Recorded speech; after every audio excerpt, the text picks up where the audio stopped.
தூத்துக்குடி அருகே உள்ள கீழக்கூட்டுடன் காடு பகுதியைச் சேர்ந்தவர் முத்துப்பாண்டியன். இவர் மீது 3 கொலை முயற்சி மற்றும் கஞ்சா வழக்கு என பல்வேறு வழக்குகள் நிலுவையில் உள்ளது. தூத்துக்குடி சிப்காட் காவல் நிலையத்தில் 2 கொலை வழக்குகளும், சென்னை செங்குன்றம் காவல் நிலையத்தில் 1 கொலை வழக்கு என பல குற்ற வழக்குகள் உள்ளது. மேலும் கூலிப்படையில் முக்கிய தலைவனாகவும் இருந்து வருகிறார். இந்த நிலையில் கஞ்சா வழக்கு ஒன்றில் போலீசார் முத்துப்பாண்டியனை தேடி வந்துள்ளனர். முத்துப்பாண்டியன் திருச்செந்தூர் முருகன் கோவிலுக்கு வருகை தந்துள்ளதாக போலீசாருக்கு ரகசிய தகவல் கிடைத்துள்ளது. இதனையடுத்து போலீசார் திருச்செந்தூர் கடற்கரை பகுதியில் முத்துப்பாண்டியனை நோட்டமிட்டனர். அப்போது குடும்பத்தினருடன் வந்திருந்த முத்துப்பாண்டியன் கடற்கரையில் நின்று கொண்டிருந்துள்ளார். உடனே போலீசார் அவரை பிடித்துள்ளனர். அப்போது முத்துப்பாண்டியனின் உறவினர்கள் காவல்துறையினருடன் கடும் வாக்குவாதத்தில் ஈடுபட்டனர்.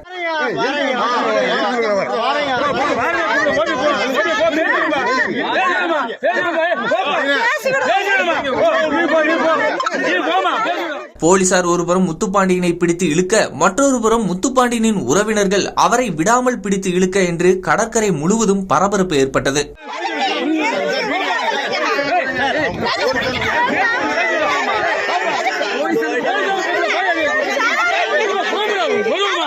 அதைத் தொடர்ந்து போலீசார் முத்துப்பாண்டியனை கைது செய்து இழுத்து சென்றனர். இந்த காட்சிகள் அனைத்தும் தற்போது சமூக வலைதளங்களில் வைரலாகி வருகிறது.